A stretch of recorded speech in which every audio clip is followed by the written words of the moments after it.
So how do you think the rest of the Arab world will respond to this? So I'm going to read Trump. So there's conflicting info here.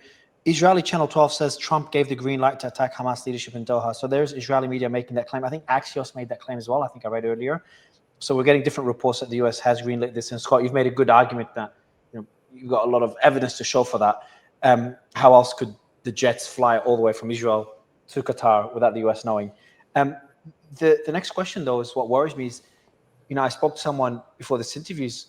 What next? How will the Arab world respond? I think that there should be a limit to all this. I think they've been pretty silent on what's happening in Gaza to an extent.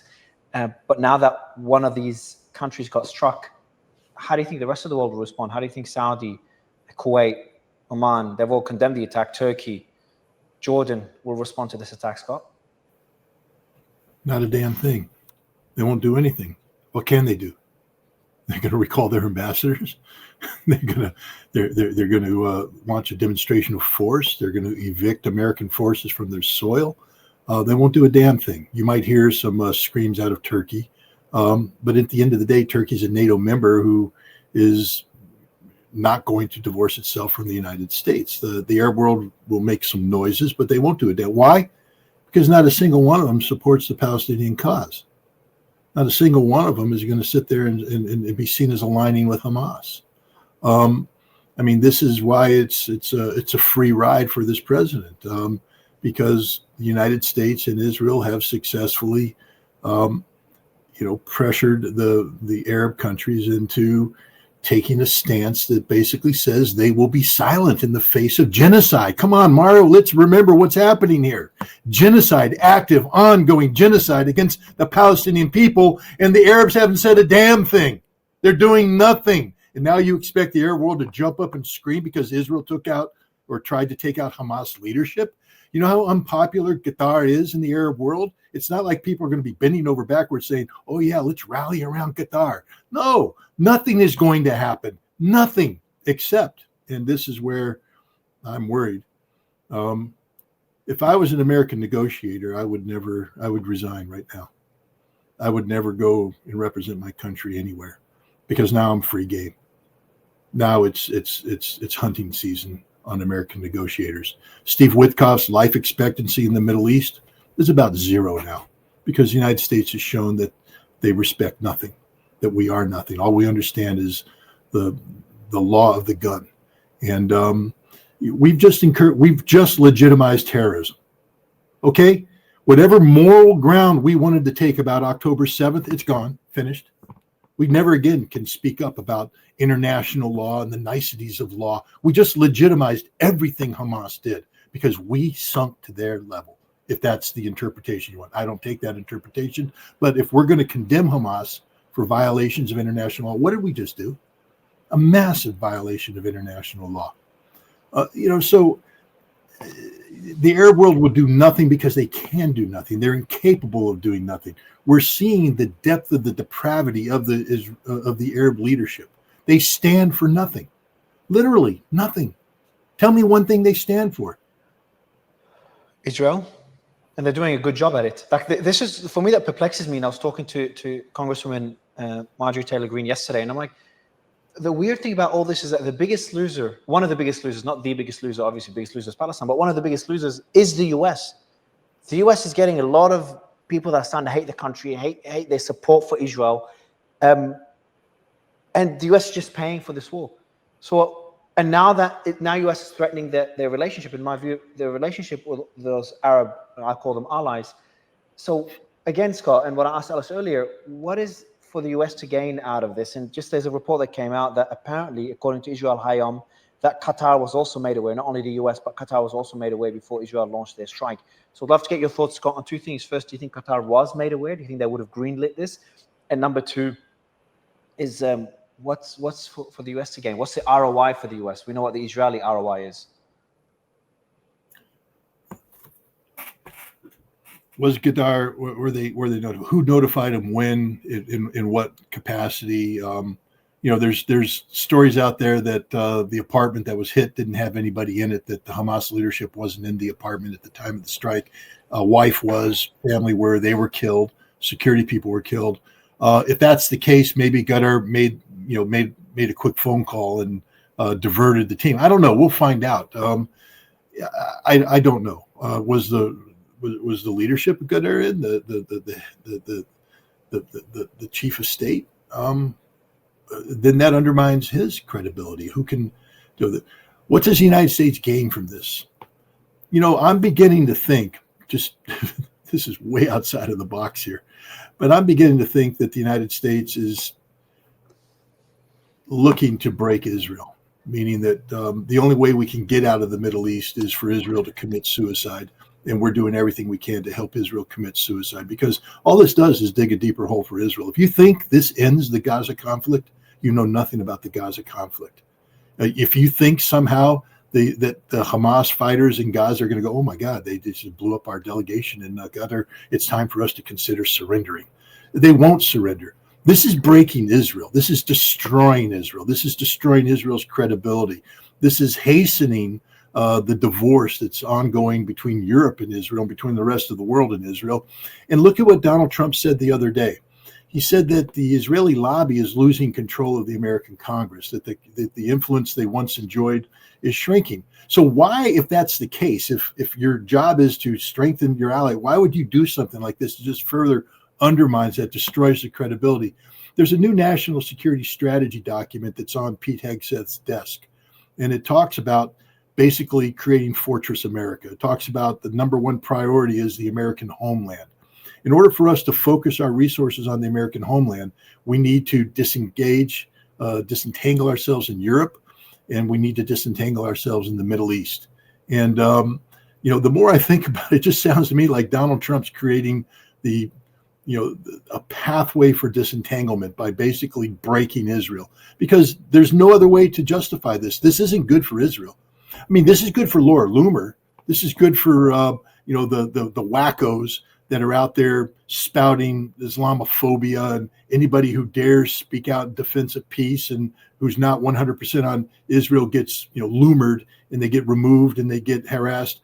It's good for them, but how is this good for Israel? Name me one way this benefits Israel, and it doesn't at all. This digs Israel into a deeper and deeper hole. And if the goal of the United States is to disentangle themselves from the Middle East, this is the exact opposite, unless you've picked the path of least resistance, meaning let Israel be Israel, and let Israel break itself, and let Israel deal with the consequences, because there will be consequences to pay here.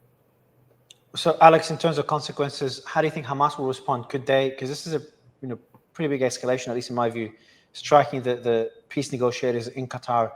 There's some people speculating that Hamas could respond by maybe executing prisoners or declaring they will continue the war and they no longer seek peace. Or could we see a more positive outcome where Hamas instead capitulate and accept any peace deal that they get on the table now that they really have no leadership left, at least the no leadership when it comes to peace negotiations? No, I mean, I don't see how that we can get anything positive from this.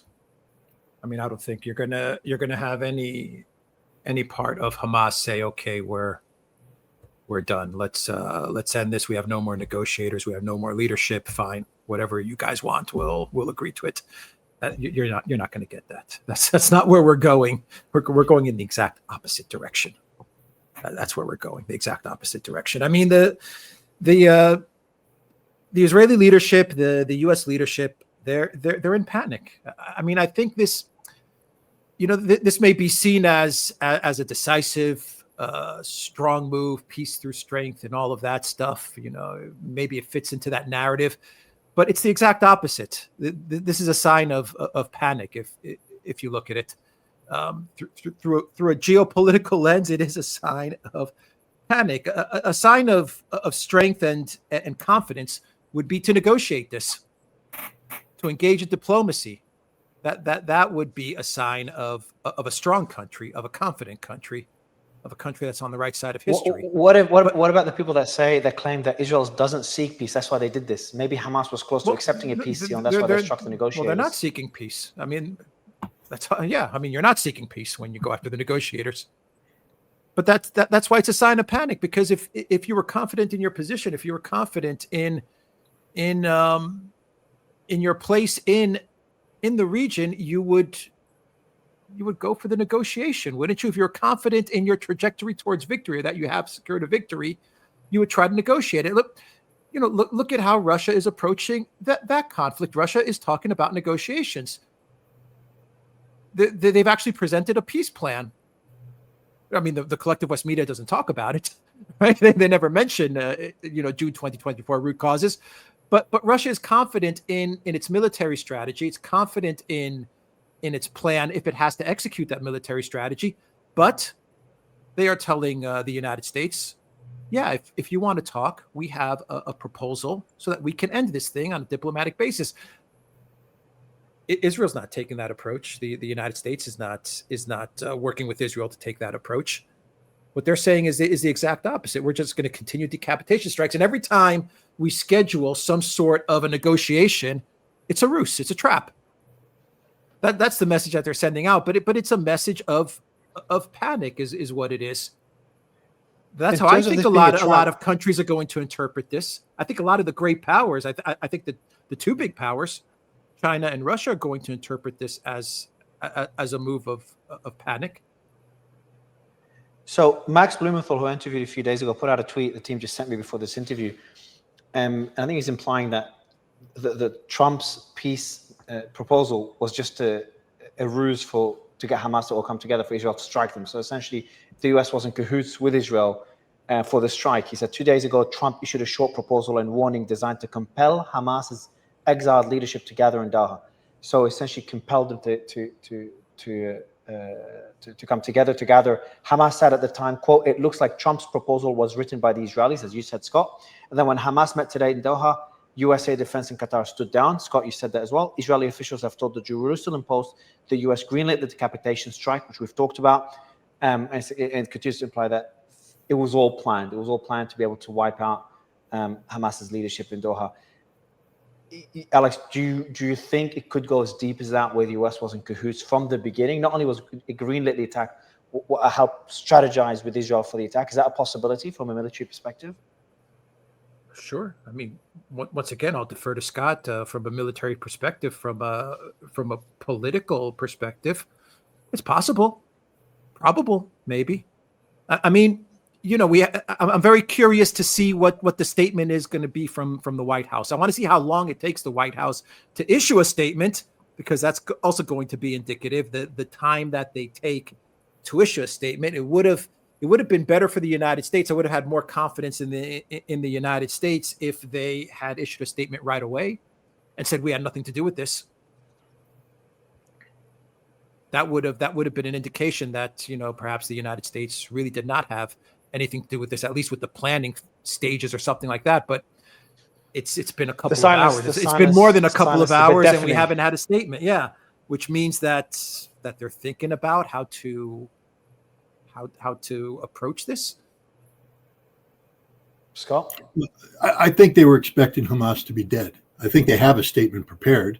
It was supposed to be, Trump saying, "I told you, if you didn't accept me, this was your last chance. And when I say last chance, this is your last chance. And I really mean it, because I'm Donald Trump and I have big hands." Similar to Iran. That's what happened. The same thing we did in Iran. But you notice, at the end of Iran, he started talking big about, we worked with the Israelis.